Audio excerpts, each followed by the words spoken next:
下来我们看的这间呢，也是我们这个区域的一个小黑屋。好，那它的状况就比较原始，大概60年左右的屋龄。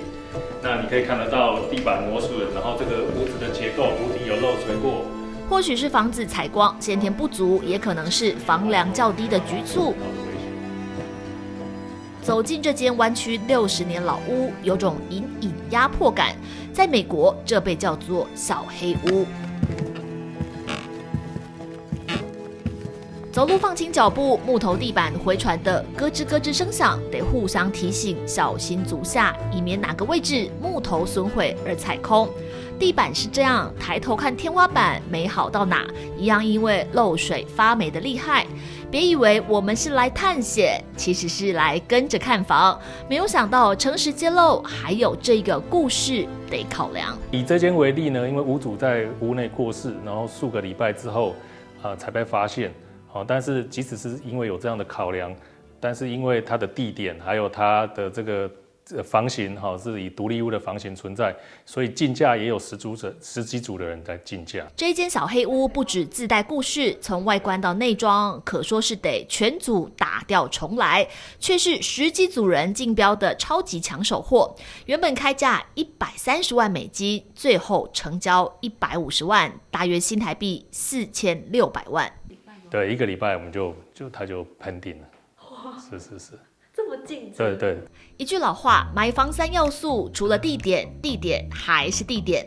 在美国加州湾区，真的地点制胜。或者有时候是火烧过的，或者屋子很旧的，有发霉的，只要地点好，也许新的屋主他可以装修，或者是拆掉重盖，都是一些选择。后面这几间呢，就是我们过去1年或者今年年初我们卖的房子，那这个都是加价有60、70万以上，就比我们的开价，大概都有吸引10几组的买家来竞标。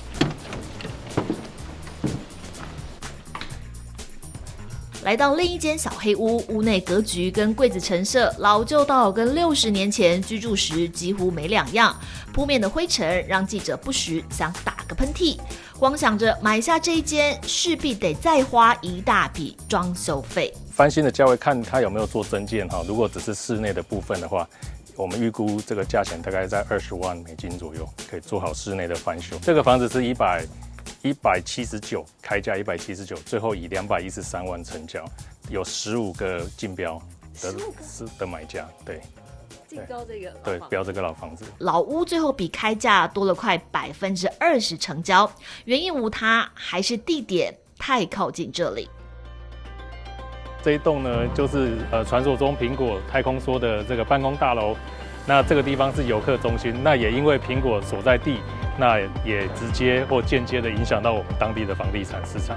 尽管美国房地产市场跟着景气不断向下修正，一样是加州旧金山市区跌幅超过10%，但不到1小时车程的湾区房地产价格，因为矽谷高科技公司加持，价格有修正却相对抗跌。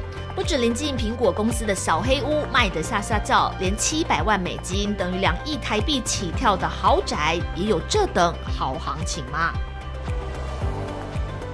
那这个是挑高的天花板，完全没有压迫感，光线非常亮，即使我们现在窗帘放下来，它还是光线非常充足。挑高客厅自在舒适，不用开灯就亮堂的采光。光是餐厅就分宴客跟便餐2种，1级的规格，像是走进美剧豪宅的场景。是一个豪宅，超级豪宅，是连3温暖都有。一般我们房子的配备不会有这些，就是比较高档的房子会有这些特别的配备就是自己有自己的桑拿自己有自己可以放撞球台的空间，那有2个会客室，有自己独立的书房，那也有2个用餐的地方有正式的，还有平常吃早餐的地方，所以跟一般我们比较入门级的房子，它的这个设置是比较不一样的。好，那接下来我们就到后院的空间烤肉台是别墅必须，但这设计成 villa 样式的泳池，就知道屋主品味不凡。这是一个开放空间，所以这个房子它当初设计20年前设计的时候，它就有这样子的概念设计进去。厨房除了中岛，连电器都是精挑细选的大牌。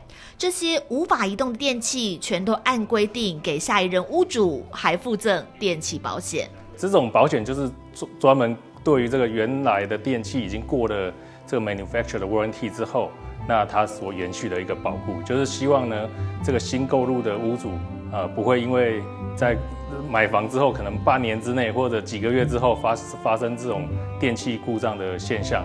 住进来像云端一样的生活享受，但开价是2亿台币起跳。房仲说，豪宅确实竞标者少，但出手速度却一样快。因为湾区的房地产，它是跟股票市场联动，而且联动非常密切。